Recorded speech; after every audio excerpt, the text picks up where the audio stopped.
one would have been forgiven for thinking that the country called Nepal is close to Kenya.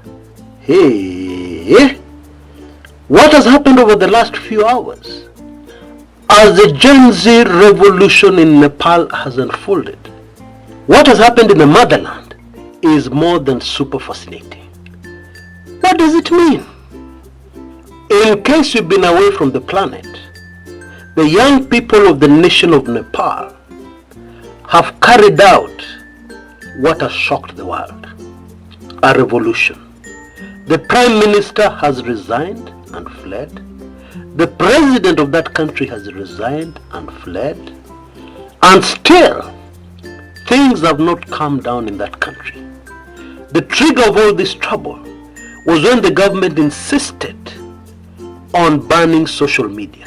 Various sites were banned: Facebook, YouTube, Instagram. They were banned. And that was the trigger that has now caused the entire world to talk about what is happening in Nepal.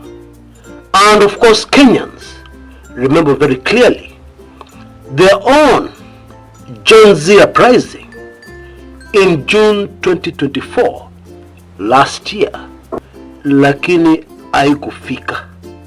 And so it may not be so surprising that Kenyans have been tuning in to every bit of information from Nepal. People have been posting videos and reposting videos and updates, etc., etc. Kenyans are very informed on what is happening in Nepal. And there is excitement. And many of them, you can hear it repeated all over the place. I hope our politicians here in Kenya are watching this very keenly and learning something. We have even had a politician, a member of parliament, to be precise, Saboti legislator Caleb Amisi, coming out and warning his colleagues, take note and be careful. Maybe it's a good idea to quote a section of what Mheshimiwa Amisi has said over the last few hours. And I quote, all leaders must shape up or prepare to swim in the poo-infested Nairobi River when the sun is brightly shining.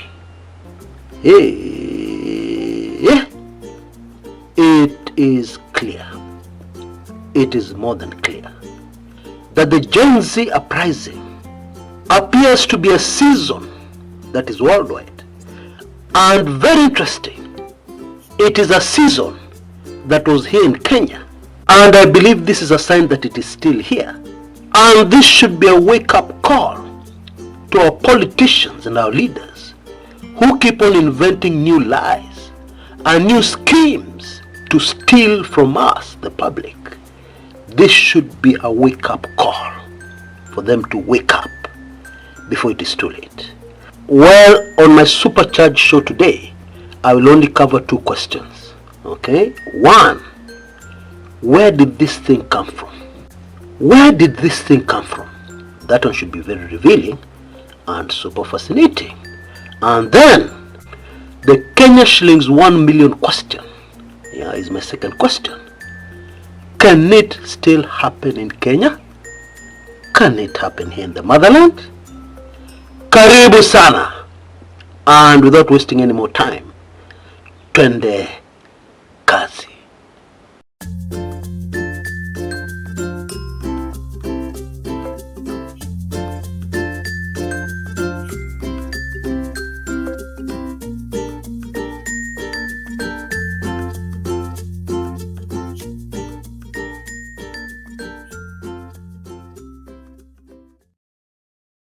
Where did this Gen Z thing come from?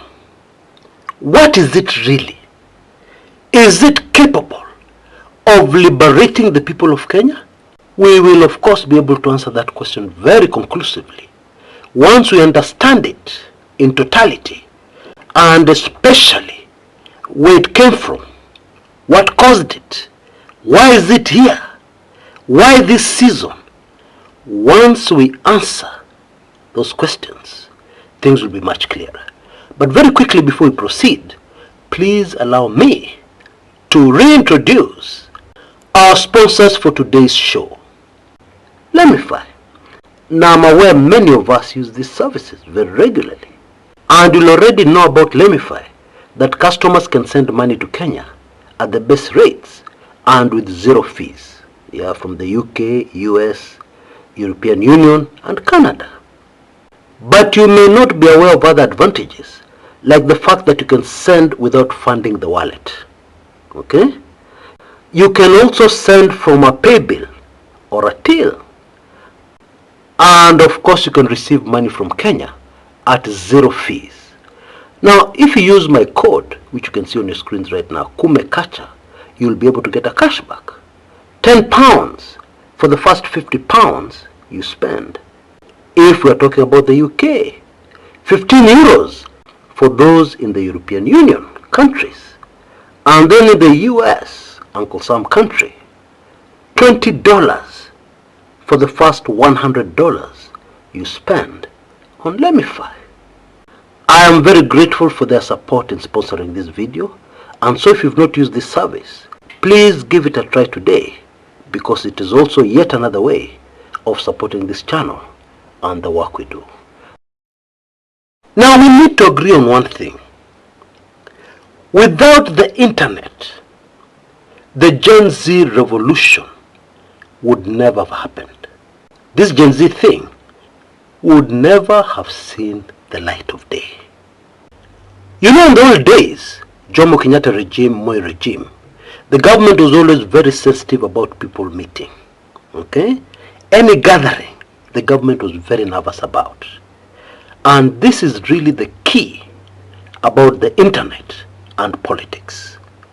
The internet, social media especially, makes it possible for a large number of people to gather together and exchange ideas, exchange news, and especially exchange the state of affairs in the nation. That is definitely the game changer here. Of course, shortly we're going to look much more closely at what happened in Nepal and then try and figure out whether it can actually happen in Kenya the way our politics is now. But first I'd like to draw your attention to where this thing actually started. It wasn't Kenya. It started in a nation called Sudan, where there was a very brutal, powerful military dictator called al-Bashir. I'm sure many of us remember that. And al-Bashir was actually removed by the Gen Zs with heavy use of social media and the internet. Now we were very fortunate on this channel. I was very fortunate because one of our members has relatives in Sudan. So when this thing was unfolding, I believe in 2019, we were able to get inside spot-on information in real time. And we got a lot of information that maybe did not get into the other media houses, or maybe people are not aware of. A vast majority of people are not aware of. And I'm sure some of us will remember that the trigger in the Sudan was bread. Now don't laugh. There are many cultures where bread plays a key role. And when you increase the prices of bread, really what you're doing is that you're finishing the people. That was the trigger in the Sudan. What about Kenya, especially in 2024? In my opinion, the trigger, the real one, was the blatant, careless, arrogant rigging of the 2022 presidential election. I believe that is what it was. Because some of us will remember the raw emotions that followed the announcement, the shock announcements of the winner of those elections. Kenyans went into mourning. Some media houses in Kenya almost collapsed because people switched off their TVs permanently. They didn't want to look at the thing. And as this anger was still simmering, people were trying to deal with it slowly by slowly. The taxes came in 2023, and it started hurting people directly. You get a payslip which is massacred. You know the story. Kenyans just got fed up. And some Kenyans just got fed up of waiting for Raila Odinga to do something. And so June 24th exploded and took the government and the mighty state machinery completely by surprise. These kids with smartphones and water bottles? No, it can't be. It can't be. What are we missing? The vast majority of Kenyans were also shocked. I mean, we know these kids. They are children. To some of us, they are grandchildren. We know they have never been interested in politics. Ever. They have never even been interested in voting. So what happened here? I'll tell you. Governors' decisions started having a direct impact on their lives. They looked at their future, possible future, and they saw no future. And so they had to suddenly get interested in governance manenos. And so the Gen Z protests erupted in Kenya. And the country has never been the same. We also know, and this is what informs Raila Odinga's popularity or lack of these days, we also know that Raila Odinga and ODM put in a huge effort to stop the Gen Z protests. Okay? In fact, Raila came out and confessed and told us that he and ODM had made a decision for Kenyans that better Ruto than chaos. Because if the Gen Z revolution had happened, Kenya would have been left in a state of chaos, according to Raila Odinga. Most Kenyans view it as Raila sabotaging the Gen Z revolution. That's how most Kenyans look at it to this day. And what had happened is that the excitement and the big hope Kenyans had that the youngsters, the Gen Z, would be able to liberate the nation called Kenya, all that came crashing down. And the current situation has been that most Kenyans have completely lost hope. Most Kenyans believe that the Gen Zs are no longer capable of doing anything significant, at least not immediately, in helping us get a change of regime to a more people-friendly regime. Even election manenos are in great doubt because there is no massive registration campaign happening by the IEBC. And it would seem that the strategy of the government will be to suppress the massive registration of younger Kenyans, because they know very well those younger Kenyans will never vote for the current regime. And so the situation has been hopeless until things exploded in Nepal, a landlocked country in South Asia, that has China on the north of its border, and then the rest of its border, south, east, and west, is the country called India. And did you know Nepal has never ever been colonized?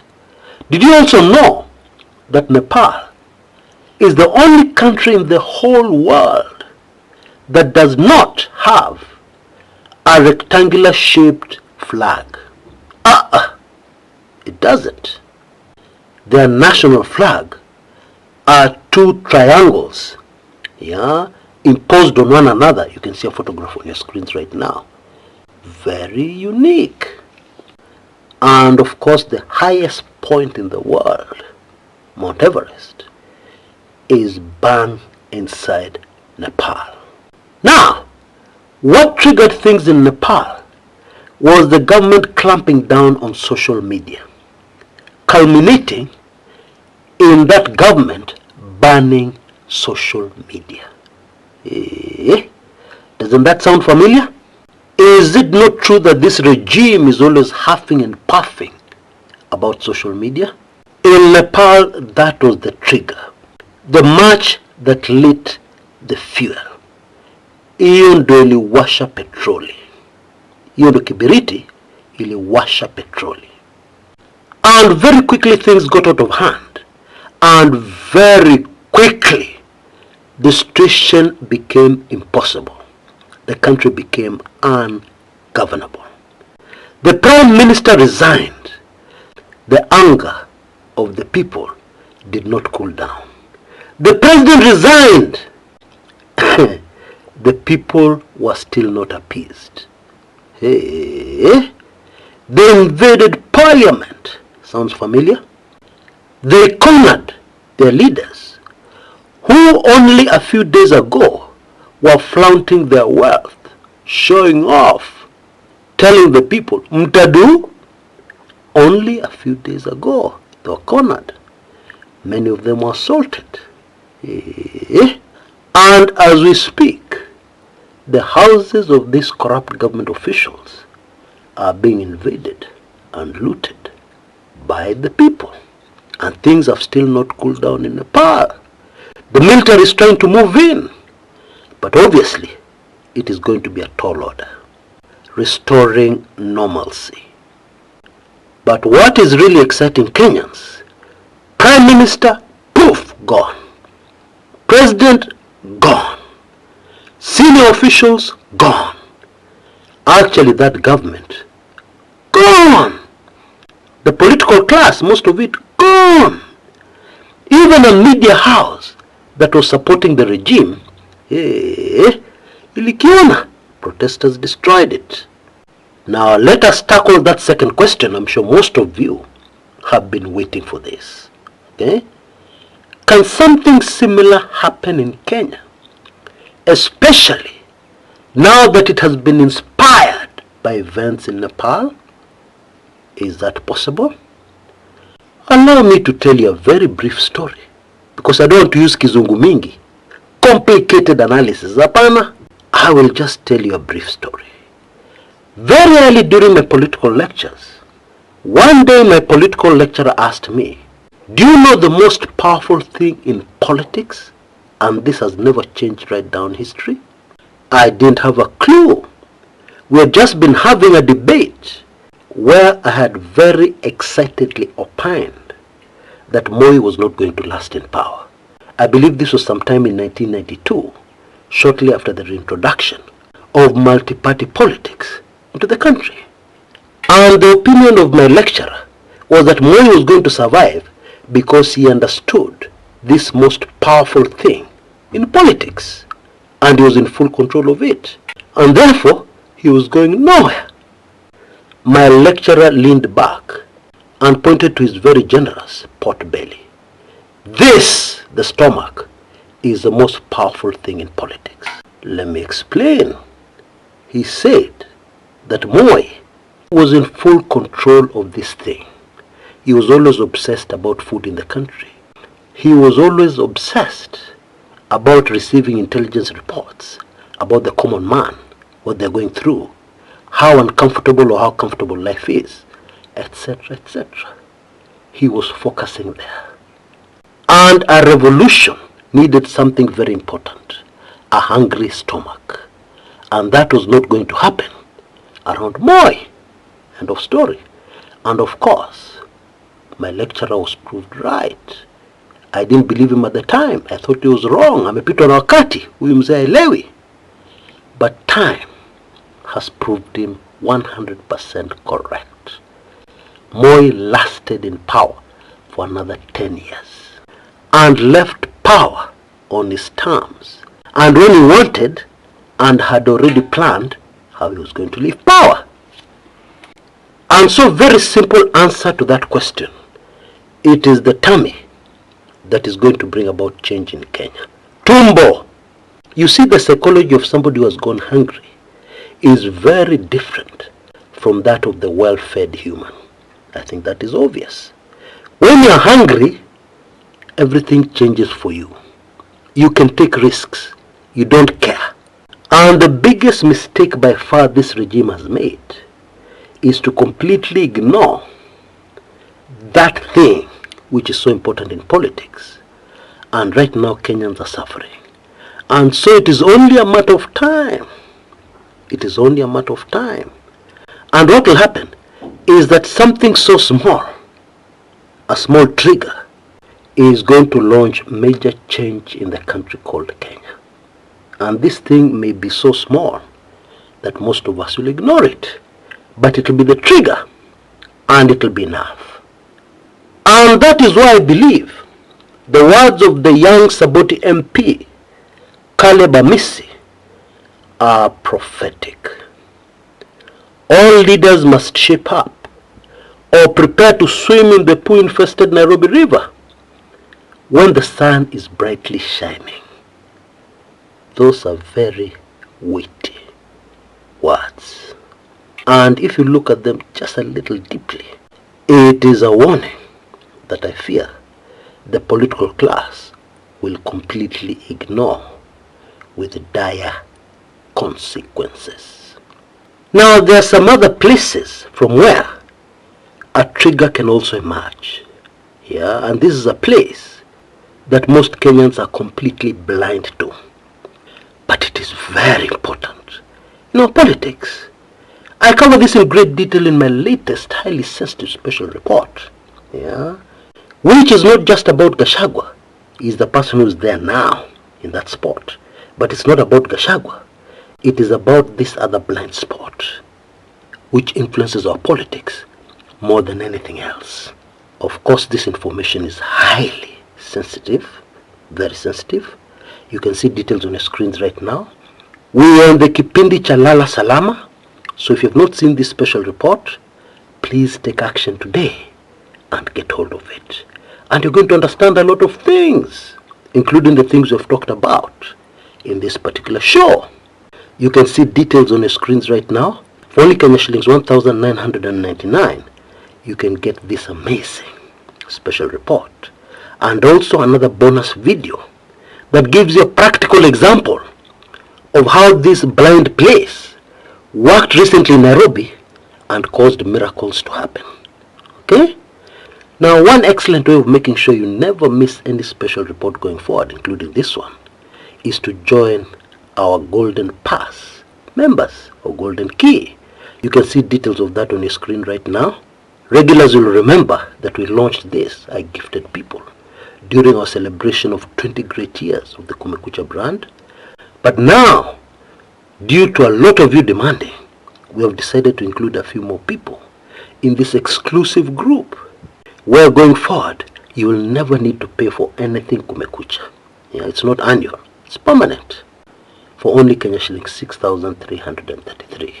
Okay, so if you're in a position, please take action quickly. If not, you can still order the Gachagua report for only Kenya shillings 1,999, and you'll have that valuable information. In my opinion, where we have reached as a country, we all have to remain super alert and very well informed, because anything can happen at any time. Until next time, this is Chris Kumekucha.